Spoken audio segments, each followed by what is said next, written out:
죽음에 대한 문제인데 성경은 죽음에 대한 문제를 이렇게 터부시하지 않습니다. 굉장히 적극적으로 다루어 줍니다. 왜냐하면 죽음은 실제적인 것이거든요. 세상 사람들은 죽음을 잘 안 다뤄요.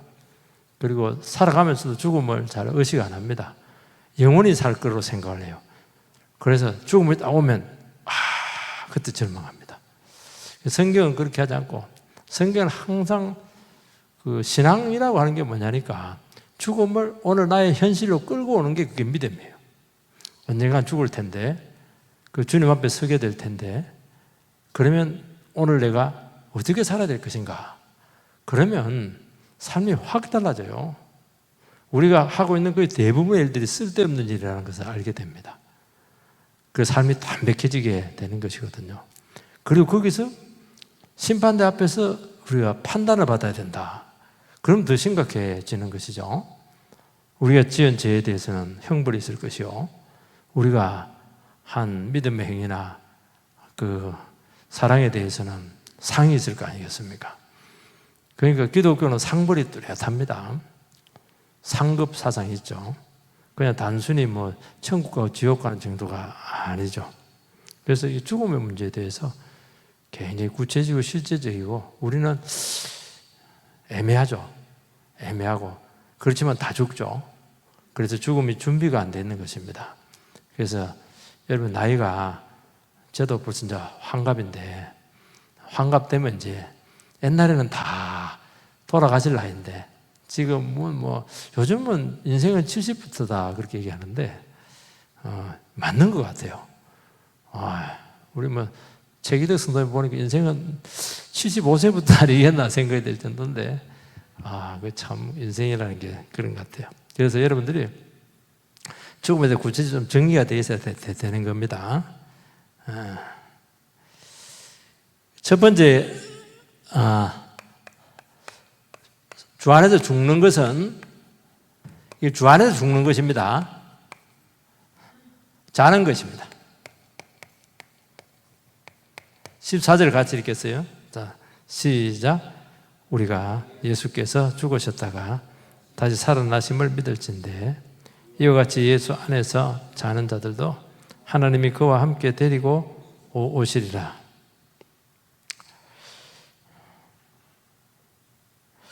우리가 죽음에 대해서 분명히 말할 수 있는 것은 뭐냐니까 죽음에 대해서 기독교는 이론이 아닙니다. 그럴 것이라고는 희망도 아니에요. 죽음에 대한 확실하게 이야기를 합니다. 죽음의 확실성에 대한 근거가 뭐냐니까 예수님의 죽음과 부활의 근거를 합니다. 이게 강력한 거예요. 이게. 그러니까 예수님께서 죽으셨다가 기절한 거 아니죠? 죽으셨다가 어디로 갔냐니까 죽음의 영역으로 넘어갔어요. 죽음 앞에 완전히 가둬지게 됐는데 예수님께서는 그 죽음의 세계를 깨뜨리시고 다시 살아났습니다. 살아났어요. 이거는 우리에게 어마어마한 가능성을 보여준 사건이죠. 그래서 예수님을 뭐라고 하냐니까 부활의 첫 열매다. 첫 열매다. 첫 열매니까 두 번째 열매도 있고 10번째 열매도 있고 우리의 열매도 있죠. 예수님께 첫 테이프를 끄는 거예요. 이 사건이 참 엄청납니다. 예수님께서 부활의 첫 열매가 되었다. 부활이라는 건 뭐라고 했죠? 죽었다가 다시 산다. 맞습니까? 예? 요거는 이제 반만 맞아요. 반만. 2분의 1만. 죽었다가 다시 살아난 사람이 있습니까? 많이 있죠. 많이 있습니다. 죽었다가 다시 살아났다가 다시 죽는 것은 뭡니까? 이건 부활이라고 하지 않아요. 이건 그냥 죽음에 약간 어긋났다 그렇게 얘기하는 것이죠. 그러니까 우리 부활이라고 하는 것은 죽었다가 다시 살아나서 영원히 사는 거예요. 영원히 사는 것입니다. 그러니까 부활이라 사건이 이게 어마어마하죠. 그걸 이야기하는 것입니다. 13절에 뭐라고 되어 있는가? 13절에 이거 제가 읽을게요. 13절. 형제들아 자는 자들에 관해서 잔다고 표현을 해요. 14절에도 뭐라고 돼요? 14절에도 예수 안에서 자는 자들, 마치 예수의 품 안에서 자고 있는 모습. 15절에도 보니까 우리 살아남아 있는 자도 자는 자보다 잔다고 해요. 잔다. 죽는 것을 잔다고 합니다.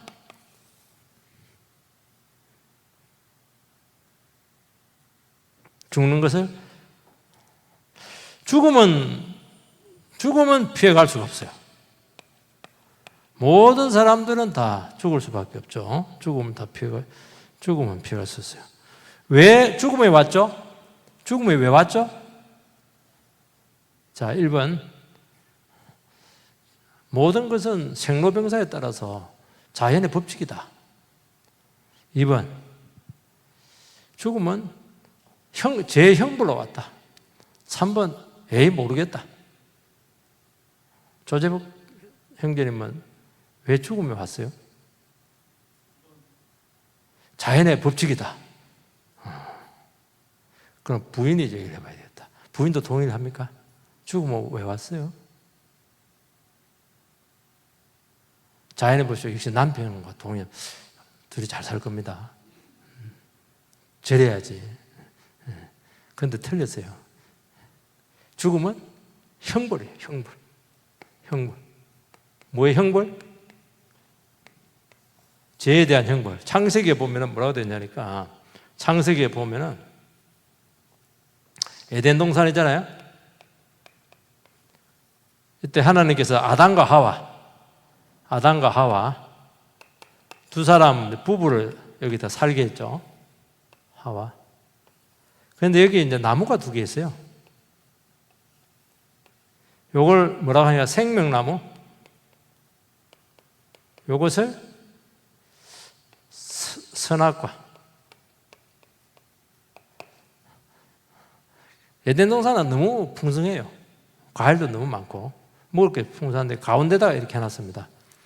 하나님께 뭐라고 하냐니까 너희들이 하나님을 인정을 하고 내 말씀에 순종하면 생명을 얻는다. 그런데 하나님을 불순종하고 하나님을 인정하지 않고 너희들이 하나님 데리고 하면 죄를 지으면은 선악과를 따먹게 될 텐데 그러면 정령 죽으리라.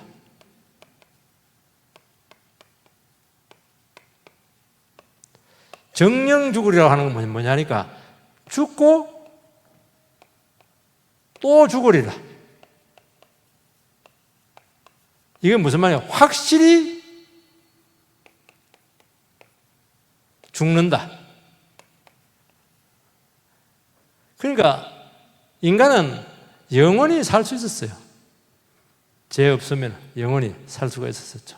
그런데 스스로 죄를 지었어요. 그래서 죽음이라고 하는 것이 우리 자연 세계 속에 파고 들어왔어요. 그 죄 때문에 죽음이 파고 들어왔어요. 죽음이라고 할 때 여러분들 딱 죽는 것만 얘기하는 거 아닙니다. 죽음으로 가는 모든 정상들이 있어요. 병도 있고 노화도 있고 이런 사고도 있고 이런 모든 것들이 이게 죽음의 한 정상입니다. 그 결론은 뭐냐?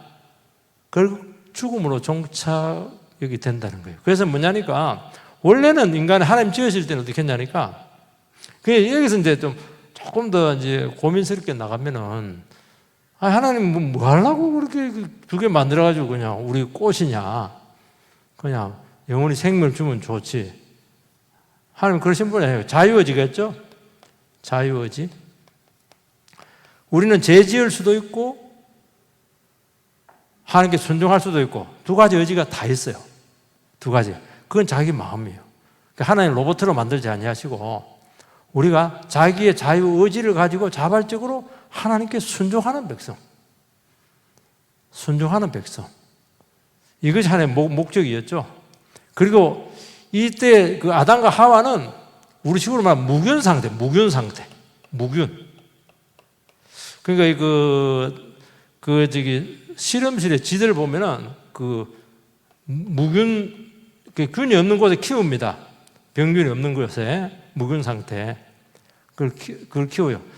이거는 뭐냐니까 감염이 될 가능성이 많아. 감염. 그냥 약한 거예요.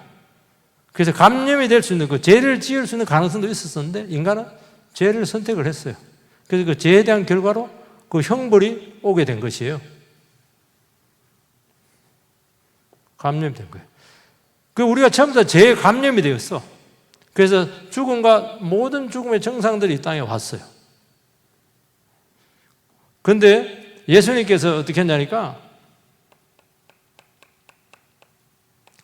우리의 모든 죄의 결과인 그 형벌과 죽음, 모든 고통 이런 것들을 십자가 위에서 대신 형벌을 받아 주셨어요. 죽음의 고통을 대신 감당해 주셨어요. 그래서 여러분들이요, 그 죽음이라고 하면 형벌이기 때문에 결코 유쾌하지 않아요. 불쾌해요.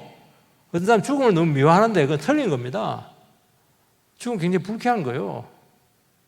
죽음 미워하고 이렇게 하는데 죽을 때 이렇게 하는 거 좋지가 않아요. 굉장히, 왜냐하면 벌 받는 거니까 안 좋은 거예요. 인간의 죽음으로서 모든 자연 세계에 죽음이라는 게 왔어요. 근데 그게 지속이 되다 보니까 이것이 하나의 자연 현상이다. 이렇게 이제 과학적으로, 생물학적으로 분석을 하는데 원래는 그렇지 않았어요. 원래는 인간이 죄를 지음으로써 오는 형벌에 대한 문제, 형벌에 대한 문제였어요. 형벌에 대한 문제였어요. 예수님께서 십자가에서 우리의 모든 죄와 고통과 질병과 아픔과 이 모든 것을 대신 지심으로써 끝냈어요. 그래서 어떻게 했냐니까 예수를 믿는 사람들은 이때는 무균 상태가 아니고 우리 안에 뭘 지는 백신을 하나 집어요. 백신. 우리 속에. 무슨 백신? 죄를 이길 수 있는 백신.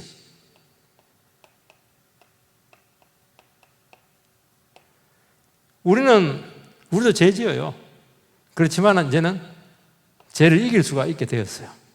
여기는 죄를 지을 가능성이 있었는데 여기는 죄를 지었더라도 죄를 퇴치하고 이길 수 있는 능력이 우리에게 주어지게 됐다는 거예요. 이게 구원이에요, 여러분. 어떤 게 좋아요? 이게 더 강력하죠. 이게. 전염병, 우리 코로나19 이렇게 할 때 백신 주사를 놓는데 백신 주사를 뭘 놓나요? 똑같은 병균을 넣는 거예요. 병균을 넣는 거예요. 그럼 안에서 항체가 생기는 거예요. 항체가 생기면 그 죄가 들어오면 그 죄를 이겨내거든요. 그 병이 안 걸리는 거예요. 그래서 예수의 십자가가 능력이 있죠. 그래서 우리 안에 성령을 보내시기도 하고 은혜를 주시기도 하고 이렇게 해서 우리는 얼마든지 죄를 이길 수 있는 존재가 되었다. 우리의 지위가 바뀌었어요. 죄를 지을 가능성이 있는 존재에서 죄를 이기는 존재로 우리가 바뀌게 된 거예요. 그러니까 이 복음이 위대한 겁니다. 그러면 우리가 현재 살아갈 때 죽음과 고통과 질병과 아픔들 있고 이렇게 하는데 이것은 예수님께서 대신 다 가져갔어요. 예수님이 우리 대신 다 고통을 당했어요. 그래서 어떻게 하냐니까 예수님은 죽었어요. 우리는 자게 되었어요. 이게 엄청난 변화입니다. 죽음에 대해서. 그냥 안 믿는 사람들은 지금도 죽는 거예요. 이 고통 다 느끼는 거예요. 두려워하고 불안해하고 그 다음에 막 괴로워하고 죽으면 어떻게 되나 벌벌 떨고 이렇게 하는데 우리는 안 그래요.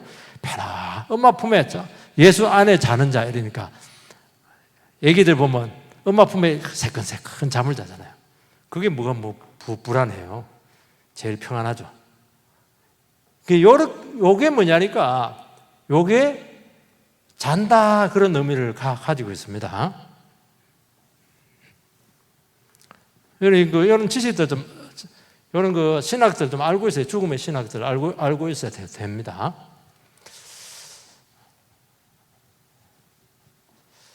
그 마가복음 5장에 보면은 예수님께서 길 가시는데 야이로라고는 해당장에 옵니다. 그 12살 되는 자기 딸이 죽어가고 있어요. 죽은 건 아니에요. 열이 펄펄 나면 죽어가고 있어서 해당장이 굉장히 높은 직위예요. 얘도 순봉구의 당회장급이에요. 굉장히 높거든요. 유대사에서. 그러니까 그 고귀하신 분이 와가지고 무릎 꿇고 내 딸 살려내라고. 역시 그 아빠들은 딸이 약한 것 같아. 딸 바보야. 딸 바보. 체면이고 어디 있어요. 근데 막 중간에 가는데 그냥 혈리병 걸린 여자가 막 내 먼저 살려달라 이래가지고 막 지체하는 바람에 막 자기 딸이 막 죽었어. 그 집에 종이 와가지고 이거 예수님 데려지 마세요. 귀찮게 하지 마세요. 딸이 죽었는데요. 이렇게 했어요. 그러니까 막 얼마나 화가 났겠어요. 막 원망이 됐겠어요. 그때 예수님께서 두려워하지 말고 믿기만 해. 그러니까 뭐 나았다 그 얘기도 안 해요. 산다는 게 믿기만 해. 하나님 뭐 죽은 사람 살린 게 아무것도 아니거든요. 그렇게 사람들이 뭐 가니까 막 곡을 하고 아이고 이 어린 딸이 죽어서 어떻게 이 집 끝났다 이렇게 하는데 예수님이 다 나가라 이렇게. 그리고 그 시신 있는 곳에 가서 달리다쿰 이렇게 합니다. 그러니까 달리다쿰 이렇게 하는 그죠? 그러니까 일어나라 쿰 소녀야 일어나라. 그러니까 벌떡 일어나요. 그러니까 달리다쿰.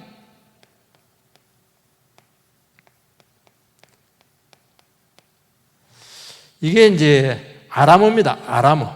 히브리어하고 좀 달라요. 히브리어는 조금 이게 문어적인 표현이고 아람어는 이게 구어입니다. 그 당시 일상적으로 쓰는 단어예요.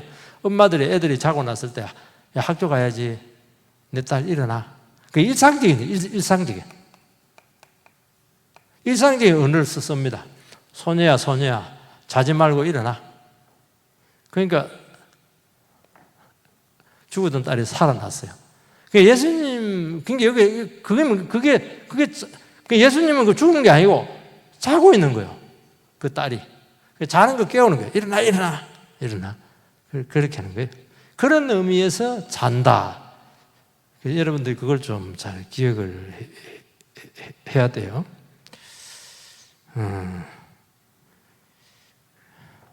고린도전서 15장 55절에서 57절 말씀을 좀 띄워주시기 바랍니다. 같이 읽읍시다. 시작. 사망아 너의 승리가 어디 있느냐. 사망아 내가 쏘는 것이 어디 있느냐. 사망이 쏘는 것은 죄요. 죄의 권능은 율법. 가만히 놔두세요. 56절 그대로 한번 띄워주시기 바랍니다. 사망이 쏘는 것은 죄라는 거예요. 죄 때문에 사망이 왔다는 거예요. 그 죄는 어디 생기냐? 율법 때문에 왔다는 거예요. 율법이 죄라고 했기 때문에 죄가 되는 것이고, 그리고 죄를 지었기 때문에 사망이 왔다는 걸 이야기해 주고 있는 겁니다. 57절 다시 한번 보시고 시작. 우리 주 예수 그리스도로 말미암아 우리에게 승리를 주시는 하나님께 감사한다. 그렇게 되어 있습니다. 그러니까 여기서 말하는 거면 사망이라고 하는 것은 이거는 두 가지 특징이 있어요. 피해갈 수가 없어요. 피할 수가 없어요. 아무리 돈 많고 진시 황제고 그렇게도 오래 살고 싶어도 그냥 좀 지연할 뿐이에요. 지연. 저도 목하고 있다가 주님이 이제 내려와. 이제 다 정리하고 내한테로 와. 그러면 지금 이 상태에서 바로 올라가 버려야 돼요. 그래서 여기는 저항을 할 수가 없어요. 그게 무시무시한 폭군이에요. 사망처럼 무서운 힘이 없어요. 사망 앞에 서면 사는데 벌벌 뜹니다. 죽어! 이러면 꼼짝 못해요. 이건 권세 이거 뭐 돈 아무 상관없어요. 근데 두 번째 특징이 뭐냐니까 쏜다는 거야.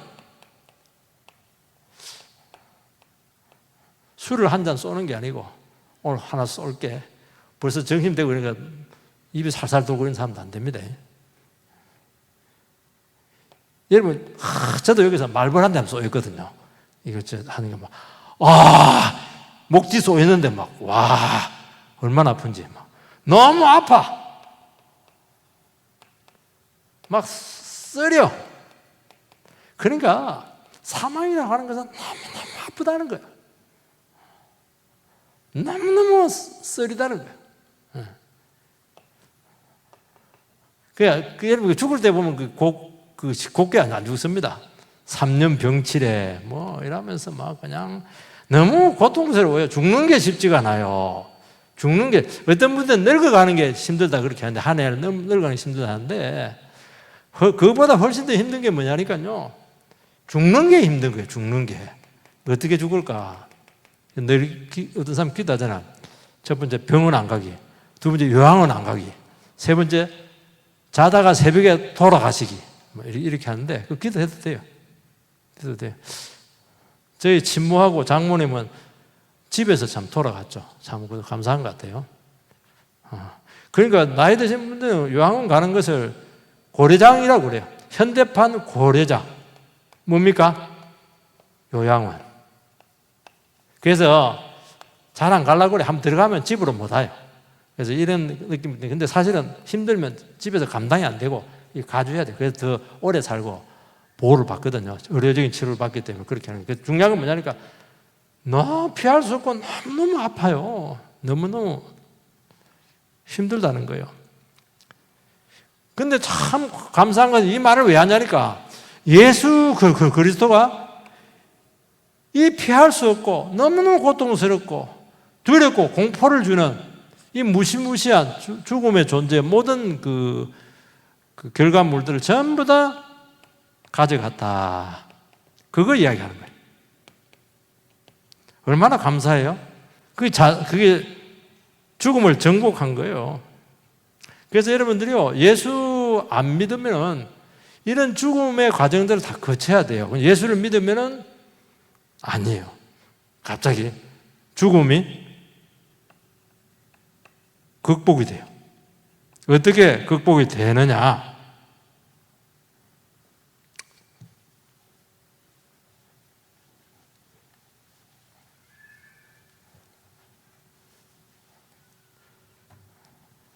예수 믿으면 죽으면 이제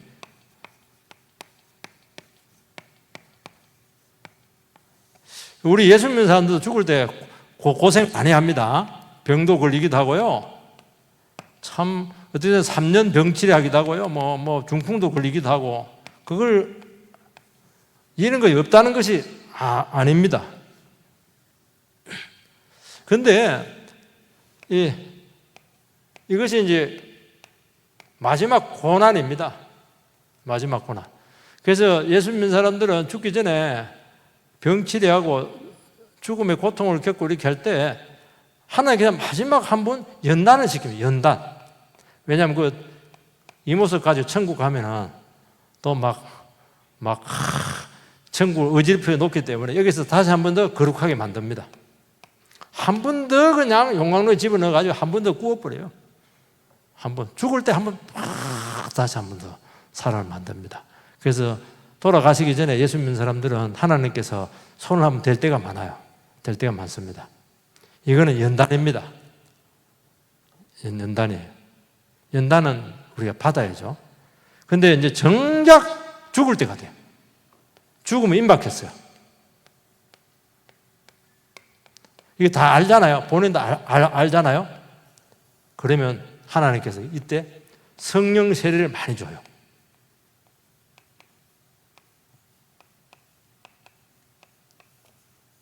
성령 세례. 은혜가 강력하게 부어집니다. 죽음 앞에서. 그러면 고통도 물러가고, 그리고 이 세상에 있는 여러 가지 절망들, 또 아쉬움들, 또 재해 잔재들 이런 것들이 싹 없어지면서 천국이 성큼 다가옵니다. 그러나서 천국으로 그대로 빨려 들어가요. 그러니까 마지막 그래서 예수 믿고 돌아가는 사람과 예수 안 믿는 사람하고 죽을 때 얼굴 모습이 달라요. 예수 안 믿고 돌아가시면 저희 아버지가 예수를 안 믿었는데 암 걸려 돌아가셨거든요. 저는 아직도 우리 어머니가 마지막 보고 싶은데 보지 말라고 그러더라고 자꾸. 우리 아버지가 또 인상이 좀 더러운 부분이 있어요. 눈이 막 이렇게 티 나오시고요. 또 뭐 뾰족하게 생겨 이렇게 성질도 좀 많이 있으시고 이렇게 했는데 어머니 말씀으로는 차마 보여줄 수가 없었다. 뭐 얼마나 용을 썼든지 밤새도록 그게 얼마나 무서웠어요. 지옥이 보일 수 있는 거 이런 말을 해서는 좀 안 좋긴 한데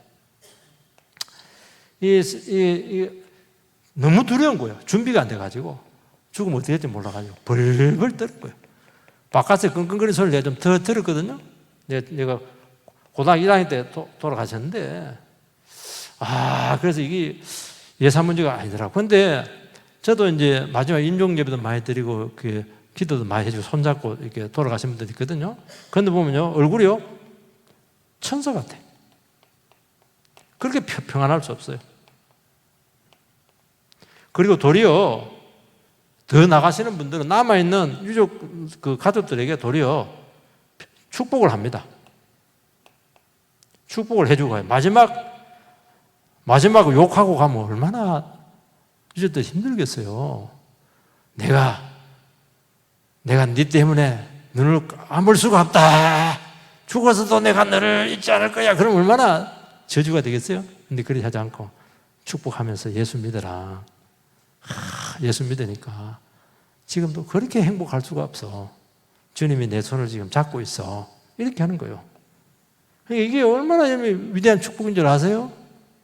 그러니까 이 죽음이 이런 문제라는 거예요. 이걸 모르니까 사람들이 이걸 잘 모르거든요.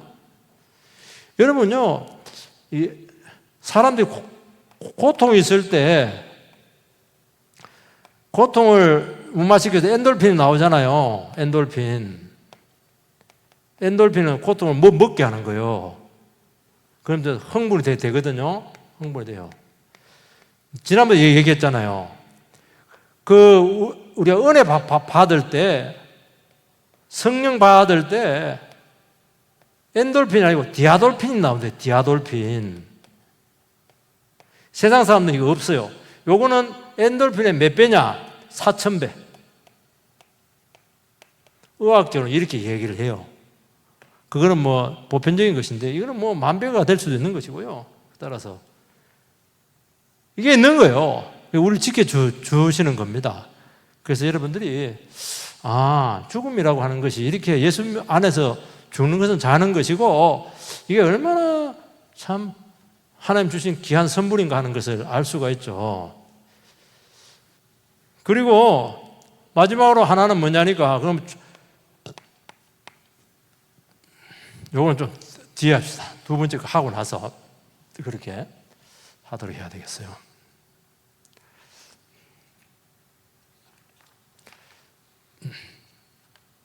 요걸 한번 해줄 필요는 없어요. 우리 장모님이 이제 돌아가셨을 때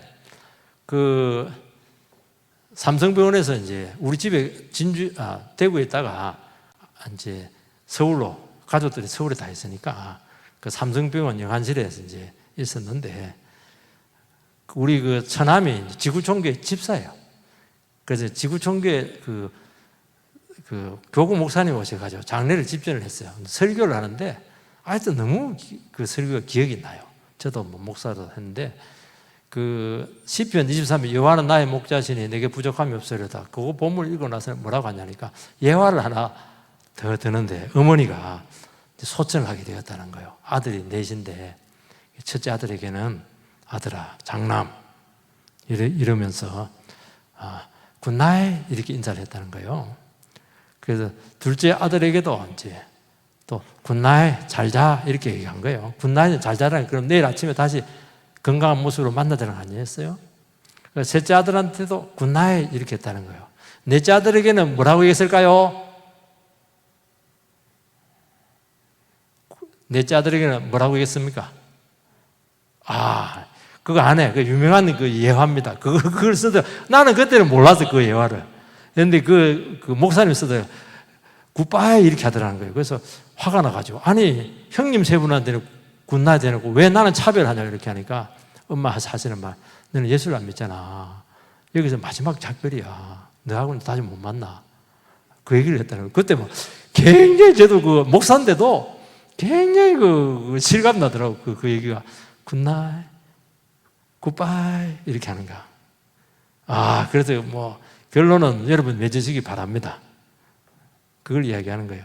그래서 여러분들이 우리 죽음을 뭐라고 표현하니까 애들이요, 보면은 아이들이 우리 어릴 때도 막 하루 종일 뛰어놀면 막 저녁 먹고 막 어디에서 잡니까? 그냥 평상에도 자고 뭐 마루에도 자고 뭐 거실에도 자고 엄마 품에도 자고 이렇게 해요. 아침에는 어디서 일어납니까? 아침에는 자기 침실에서 일어나는 거예요. 그러면 거기서 거실에서 침실로 누가 갖다 놓은 거예요? 엄마가, 아빠가 안아서 갖다 놓은 거예요. 그러니까 그게 잠잔다는 거예요. 장소를 옮겨 놓은 거예요. 장소를. 그게 자는 거잖아요. 다시 깨어나잖아요. 그러니까 죽음을 여러분 그런 식으로 이해를 하라. 우리 성경적인 죽음은 그런 식의 죽음이다 하는 것을 기억을 하시기 바랍니다. 그럼 죽으면 어떻게 죽으면 이제 뭐 어떻게 되나 봐. 죽음 프로그램이 있어요. 알고리즘. 죽음 프로그램이 있으면은 그 컴퓨터 프로그램처럼 딱 죽으면 탁탁탁탁탁탁 이렇게 되는 그런 시스템이 있을 거 아니에요, 그죠? 15절, 17절 같이 합니다. 15절에서 17절. 자, 15, 17절 시작. 우리가 주의 말씀으로 너에게 이것을 말하노니 주께서 강림하실 때까지 우리 살아있는 자도 자는 자보다 결코 앞서지 못하리라. 주께서 호령과 천사장의 소리와 하나님의 나팔로 친히 하늘로 쫓아 강림하시리니 그리스도 안에서 죽은 자들이 먼저 일어나고 그 후에 우리 살아남은 자들도 그들과 함께 구름 속으로 끌어올려 공중에서 주를 영접하게 하시리니 그리하여 우리가 항상 주와 함께 있으리라. 요게 죽고 나서 나타나는 그 사후 세계에 우리에게 일어날 일들을 이야기해 주고 있어요. 성경은 다 이야기를 해요. 다 이야기합니다. 여러분, 우리의 종말은 어떻게 되어 있죠? 자, 일단 죽으면 이제 자는 것인데 죽으면 우리가 어떻게 돼야 됩니까? 두 가지 되죠. 영혼은 바로 천국입니다. 바로 천국. 주님과 함께 같이 있죠. 우리 육신은 땅에 묻혀요. 그런데 어떻게 부활하는가에 대해서는 거기에 대해서는 과학적으로 말씀하지는 않아요. 그렇지만은 고린도서에 보니까 신령한 몸으로 부활한다는 거예요. 신적인 몸. 더 이상 뭐 고통도 없고 늙지도 않고 신령한 몸으로 이제 부활한다. 그래서 이제 결국은 뭐냐니까 죽고 나면 천국 안 믿는 사람들은 어떻게 불신자는 바로 지옥입니다. 이걸 좀 말하기 곤란한데요. 우리끼리 있으니까 얘기하는데요. 성경 분명히 얘기해요. 믿으면 바로 천국이고 그 즉시 지옥입니다. 그러고 나서 이 상태로 계속 갑니다. 그리고 종말의 때가 되었어요. 그러면 예수님께서 재림합니다. 재림을 하면 어떻게 하냐니까 먼저 부활하는 사람들은 뭐냐니까 먼저 여기 잠자는 자라 했으니까 우리는 막 그럼 먼저 죽은 성도 먼저 죽은 성도가 부활합니다. 그리고 주님과 함께 오죠. 그리고 나서 두 번째 지금 현재 살고 있는 성도 성도는 몸이 변해서 공중에서 부활하신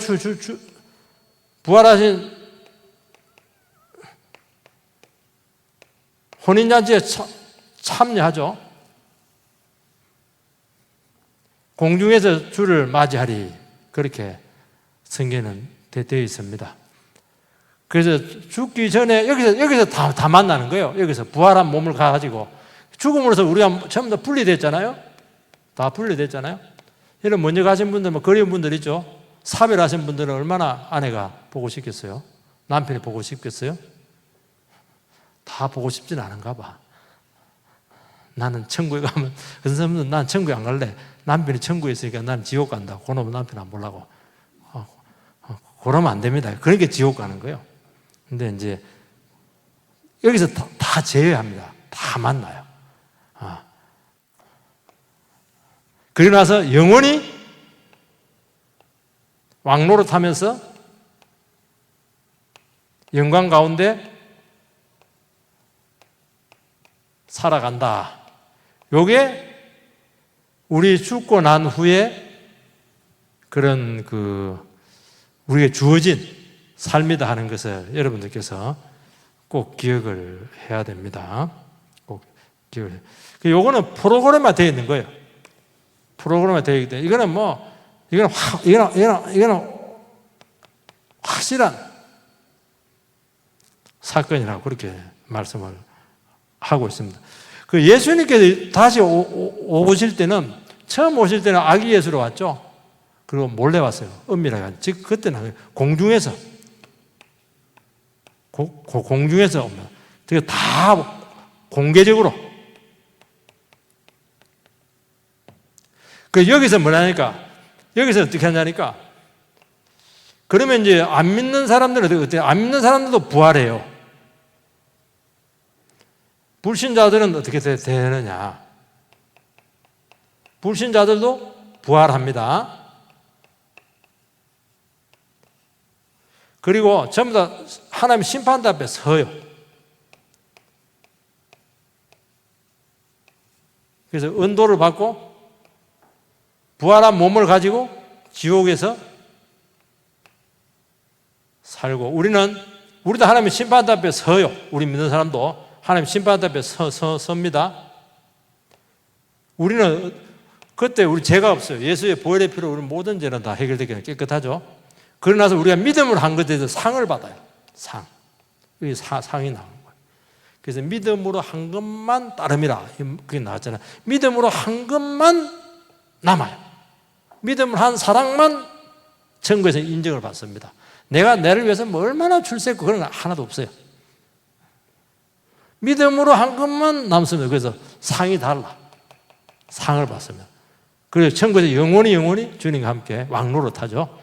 여기서는 그 몸을 가지고 영원히 좀 매운 맛을, 뜨거운 맛을 보면서 살 텐데요. 그렇게 합니다. 그래서 오실 때 보면 굉장히 공개적으로 옵니다. 공개적으로. 그리고 방금 말한 것처럼 재림주로서, 심판주로서 이렇게 와요. 막강하죠, 힘이. 여기서 이제 임한다. 이걸 어려운 말로 파루시하다.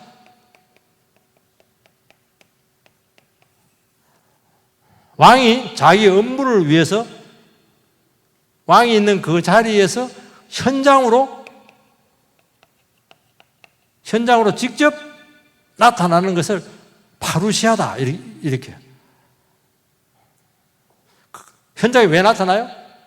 그 현장에서 그 모든 것을 정리하기 위해서 나타나게 된다 하는 것을 알 수 있어요. 그리고 뭐라고 하냐니까 천사장, 호령소리 이렇게 쭉 나와요. 그러니까 공개적으로 막 군악대가 있는가 봐요. 이렇게. 그리고 구름 속으로, 구름 타고. 구름이라고 하는 것은 신성을 이야기하는 거예요. 신적인 권세를 가지고 나타나는 겁니다. 이 부르심에 사람들은 절대로 숨을 수 없어요. 자기를 속일 수가 없죠. 저항할 수가 없는 압도적인 부르심이죠. 그걸 이야기하는 것입니다. 공중에서 임한다 했는데, 공중은 원래가 마귀가 거하는 곳이에요. 마귀. 이제 이때 마귀의 모든 권세는 이제 끝나버립니다. 시간이 좀 다 됐네요. 간단히 하나만 얘기할게요. 여러분, 가톨릭에 가면은 가톨릭에 가면 뭐가 있냐면은 연옥이 있습니다. 연옥.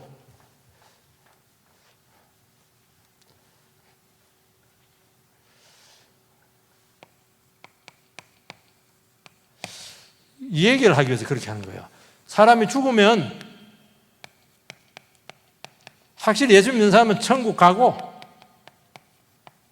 또 지옥 가는데, 여기에 중간 과정에서 연옥, 림보다 이렇게 하기도 하는데, 중간 과정, 이걸 만들어 놨어요. 이거. 그래서 비록 이 세상에서도 믿음대로 안 살았더라도 어떻게 사랑의 하나님께서 다 지옥 보내겠냐? 한 번 더 기회를 준다. 그리고 예수님 오시기 전에 이순신 같은 이런 사람도 어떻게 되냐? 아이들은 죽으면 어떻게 돼? 예수도 안 믿는데. 그래서 이렇게 해서 연옥거리인데, 참 말은 많은데요. 성경 그렇게 하지 않아요. 죽으면 끝이에요. 연옥까지. 그래서 여기서 막 헌금 많이 하고, 그 다음에 막 연단 많이 받고, 이렇게 하면은 지옥 가려고 하다가 그냥 천국에 간다. 말이 됩니까? 안 됩니까? 굉장히 은혜스럽죠. 가톨릭이 굉장히 은혜스러워요. 그러면 나라고 하면 이렇게 제일 큰 죄 짓고 즐기다가 후손들에게, 헌금 많이 해. 나를 기도 많이 해. 그러면 싹 천국 가면 얼마나 좋겠어요. 이런 위험한 짓을 절대로 하지 마시기 바랍니다. 이거는 없어요. 죽으면 바로 천국이요, 바로 지옥이다. 가톨릭 교리는 굉장히 인간적인 교리다 하는 것을 알 수가 있어요. 그래서 여러분들께서 인간의 죽음에 대해서 여러분들 참 좀 잘 기억해서 이 죽음을 잘 준비하시기를 주의 이름으로 축복합니다. 우리 같이 기도하십시다.